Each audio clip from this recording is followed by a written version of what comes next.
বহুত বহুত ধন্যবাদ সবে বহুত ডাঙৰকৈ হাততালি হ'ব লাগে কাৰণ যেহেতু অহা 30 মাৰ্চ তাৰিখে আমাৰ ঘোষণা হৈ গ'ল অহা 30 মাৰ্চ তাৰিখে আমাৰ বিলাসীপাৰা জিলা নাটযোগী ছাত্ৰ সন্থা ত্ৰিবাৰ্ষিক প্ৰথম অধিৱেশন তো আমাৰ বিলাসীপাৰা স্থিত হাউদতাৰী যি খেলপথাৰ প্ৰাংগণত অনুষ্ঠিত কৰা হ'ব য'ত 500 গৰাকী আমাৰ যুৱতী একেলগে জেং বিহু নৃত্য কৰিব আৰু 2000 আমাৰ নাটযোগী মহিলা একেলগে কাটিকা নৃত্য প্ৰদৰ্শন কৰিব গৰাকী যুৱকে একেলগে আমাৰ এউৰি প্ৰদৰ্শন কৰিব গতিকে এক ব্লেক ধৰণৰ অনুষ্ঠান হ'বলৈ গৈ আছে সকলোৰে উপস্থিতি আমি কামনা কৰিছোঁ আপোনালোকৰ সুদিহা পৰামৰ্শ আমাৰ প্ৰয়োজন আছে গতিকে আপোনালোকে ওলাই আহক অহা 30 মাৰ্চ তাৰিখে হাউদতাৰীত হ'বলগীয়া অধিৱেশন আপোনালোকে সৰ্বাংগ সুন্দৰ কৰি তুলক এয়া আমাৰ কামনা থাকিল সদৌ অসম নাটযোগী ছাত্ৰ সন্থা জিন্দাবাদ জিন্দাবাদ জিন্দাবাদ সদৌ অসম নাটযোগী ছাত্ৰ সন্থা জিন্দাবাদ বিলাসীপাৰা জিলা নাটযোগী ছাত্ৰ সন্থা জিন্দাবাদ নমস্কাৰ সকলোকে আজি 2 মাৰ্চ 2025 অৰ্থাৎ দেওবাৰ আৰু আমাৰ কথা আছিল যে বিলাসীপাৰা জিলা নাটযোগী ছাত্ৰ সন্থা পুনৰ গঠন তো পুনৰ গঠন হৈ গ'ল আমাৰ সভাপতি সম্পাদকৰ লগতে প্ৰায় 31 জনী আমাৰ কমিটি গঠন হৈ গ'ল তো যেহেতু আমাৰ সভাপতি লগত আছে সদৌ অসম নাটযোগী ছাত্ৰ সন্থা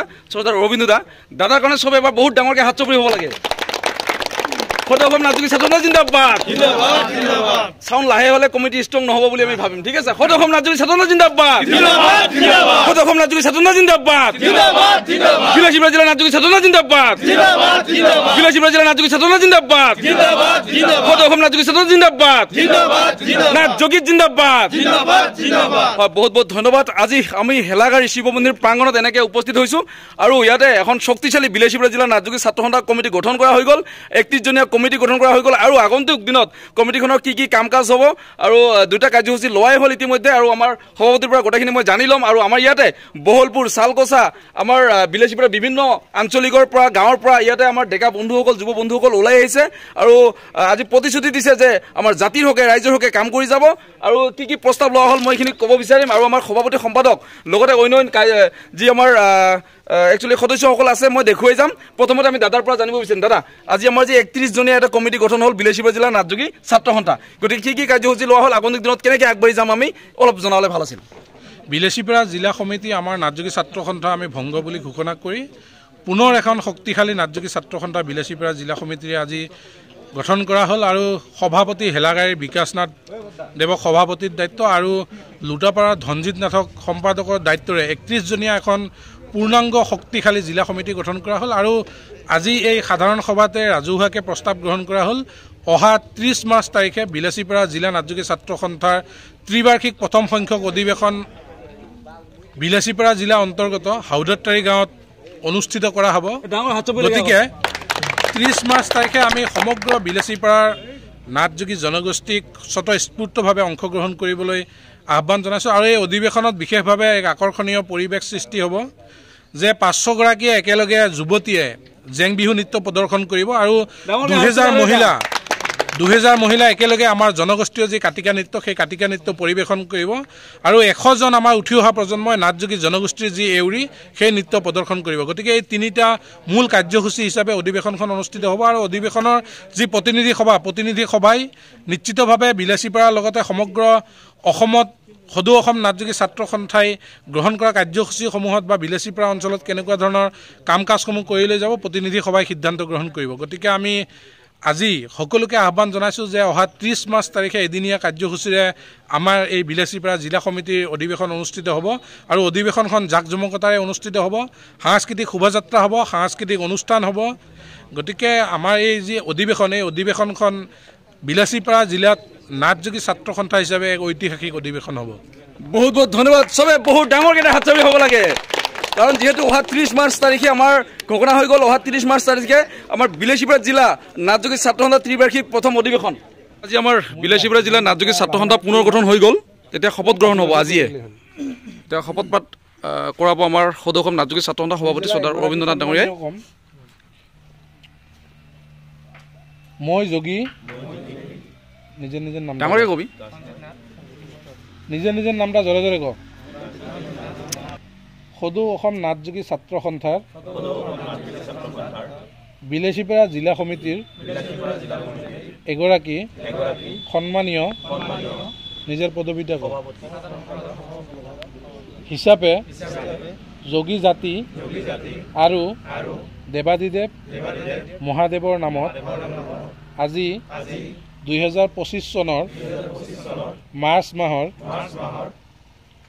2 তাৰিখৰ দিনা এই শপত বাক্য পাঠ কৰিছোঁ যে মই নাথযোগী সম্প্ৰদায়ৰ ছাত্ৰ ছাত্ৰী যুৱক যুৱতীসকলৰ নৈতিক চাৰিত্ৰিক আৰু গুণগত শিক্ষা ব্যৱস্থাৰ প্ৰতি লক্ষ্য ৰাখি সম্প্ৰদায়টোৰ সৰ্বাংগীন বিকাশ আৰু উন্নয়নৰ বাবে জাতিৰ সেৱাত নিজক উৎসৰ্গা কৰিম। নিজৰ জনগোষ্ঠীৰ একতা আৰু অখণ্ডতাৰ স্বাৰ্থত মই ব্যক্তিগত স্বাৰ্থৰ ঊৰ্ধত উঠি অকপট আৰু নিৰপেক্ষভাৱে নিজৰ কৰ্তব্য পালন কৰিম। জাতীয় স্বাৰ্থত আঘাত হানিব পৰা কোনো চিন্তা ভাৱনা বা কাৰ্যক প্ৰশ্ৰয় নিদি সমাজত ঐক্য শান্তি আৰু ভাতৃত্ববোধৰ মিলন সেতু গঢ়িম। সদৌ অসম নাথযোগী ছাত্ৰ সন্থাৰ সংবিধানৰ পবিত্ৰতা আৰু মৰ্যাদা অক্ষুণ্ণ ৰাখিম। সংবিধানৰ লক্ষ্য আৰু উদ্দেশ্য পূৰণাৰ্থে মোৰ ওপৰত ন্যস্ত কৰা দায়িত্বসমূহ নিষ্ঠা আৰু সততাৰে পালন কৰিম বুলি প্ৰতিজ্ঞাবদ্ধ হলো। জয়তু সদৌ অসম নাথযোগী ছাত্ৰ সন্থা, জয়তু নাথযোগী জাতি, জয় গৰক্ষনাথ। আমি প্ৰত্যেকগৰাকী বিষয়ববীয়াক আন্তৰিক বহুত ধন্যবাদ। ইয়া অৰূপ নাথ আমাৰ চালকোচা হয়, ইয়া জ্যোতিপ্ৰসাদ নাথ আমাৰ চালকোচা হয়, নাৰায়ণ দা আমাৰ শাকাতি হয়নে, আৰু মানৱেন্দ্ৰ আহিছে আজি আমাৰ চুৰিপাৰাৰ পৰা হয়নে, আৰু কিৰণ দা আছে আমাৰ, ঠিক আছে। বাকী ধনজিত আছে আমাৰ, গোটেইখিনি দেখুৱাই আছো। চাচাৰ গাঁও কিয় এলব লাগিছে, আলচি লাগিছে নেকি? কি নাম আছিল? ধ্ৰুৱজ্যোতি নাথ। অ কি নাম আছিল? কৈলাশ। কি পদত থাকিলি? তথ্য সম্পাদক, ঠিক আছে। কি নাম? লোহিত নাথ। ক'ত ঘৰ? এলেংমাৰী। বা আৰু বহুতে গৈছে এতিয়া। কি নাম আছিল? শংকৰ নাথ। ক'ত ঘৰ? নেয়াপাৰা। কি নাম আছিল? জুমন। ক'ত ঘৰ?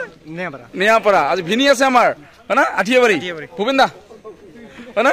বাকী প্ৰাণজিত কি হ'ল? টিকলু, ঠিক আছে। বহুত বহুত ধন্যবাদ। আমাৰ দিবাকৰ হয় না, তো ভালকে যিহেতু সাংস্কৃতিক অনুষ্ঠান থাকিবই হয় না, তুইও গায়কৰ লগত গান গুণগুণাব লাগিব, কিন্তু নহ'লে নহ'ব। মনজিত বকুল দা, অনুষ্ঠান আমাৰ কেনেকুৱা হ'ব? অহা 30 মাৰ্চত যিখন অনুষ্ঠান হ'ব কেনেকুৱা হ'ব? আজিলৈকে সদৌ অসম নাথযোগী ছাত্ৰ সন্থাই অনুষ্ঠিত কৰা প্ৰতিটো অনুষ্ঠানে হয় কি ক'ম, এইটো ৰাইজৰ অন্তৰৰ পৰা সমৰ্থন কৰি আহিছে আৰু সমৰ্থন কৰি থাকিব আৰু ভৱিষ্যতেও কৰিব। বহুত বহুত ধন্যবাদ। কৰণদা আছে আমাৰ উপদেষ্টা। ফটো এটা ফটো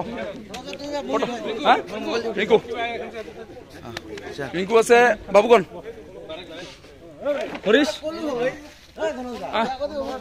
একো নাই। অ ৰিংকু কিবা কবি? ঠিক আছে। প্ৰসেনজিৎ হলিৰাম ময়ো বহিব লাগিব দেখব দে, মই একজনক দেখাই লওঁ। আৰু ৰাহুল মুন কি হ'ল? মুখখন দেখাই দি। কিহত আছা? সদস্য হৃদয় ন পদুত আছে আমাৰ, ঠিক আছে। হ'ব এতিয়া ফটো উঠি ল'ম। ৰিংকু আমাৰ ফটো মাৰি আছে। যিহেতু অহা 7 তাৰিখ, আজি যিহেতু 2 তাৰিখ, অহা 7 তাৰিখে আমাৰ গুৰু গোৰখনাথৰ যি আধাৰশিলা কৰা হ'ব মন্দিৰৰ কাৰণে পুৰাণ লৌপৰাত, গতিকে সকলোকে মই নিমন্ত্ৰণ জনালোঁ, আহিব সকলোৱে, ঠিক আছে। তো 7 তাৰিখে, ঠিক আছে বাৰু। কি নাম আছিল? ৰঞ্জন না? ক'ত ঘৰ আছিল? নিয়াপাৰা। বঢ়িয়া, ঠিক আছে। হ'ব আজি বাই বাই, আৰু নেক্সট ভিডিঅ'ত আহি আছোঁ। যিহেতু অহা 7 তাৰিখ 7 মাৰ্চ তাৰিখে আমাৰ পুৰাণ লৌপৰাত হ'বলৈ গৈ আছে আধাৰশিলা স্থাপন। আমাৰ গুৰু গোৰখনাথৰ যি মন্দিৰ KSC ফাণ্ডৰ পৰা দিয়া হৈছে, গতিকে সকলোকে নিমন্ত্ৰণ জনালোঁ, আপোনালোকে আহিব। আৰু যিহেতু অহা 30 মাৰ্চ তাৰিখে আমাৰ হাউদাতেৰিত হ'বলৈ গৈ আছে আমাৰ বিলাসীপুৰ জিলাৰ নাথযোগী ছাত্ৰ সন্থাৰ প্ৰথমখন ত্ৰিবাৰ্ষিক অধিৱেশন, য'ত আমাৰ সাংস্কৃতিক অনুষ্ঠান থাকিব। 500 গৰাকী যুৱতীয়ে একেলগে জেং বিহু কৰিব, আৰু আমাৰ 2000 আইমাতৃ যুৱতীয়ে একেলগে কাটিকা নৃত্য প্ৰদৰ্শন কৰিব, আৰু 100 গৰাকী যুৱকে আমাৰ একচুৱেলি এউৰি প্ৰদৰ্শন কৰিব। গতিকে এক বেলেগ ধৰণৰ অনুষ্ঠান হ'বলৈ গৈ আছে। আৰু যিহেতু সাংস্কৃতিক সম্পাদক আমাৰ লগতে আছে দিবাকৰে, আমাৰ ছিংগাৰ চুজ কৰিব, কোন ছিংগাৰ হ'লে আমাৰ ভাল হয়, না কি মোৰ?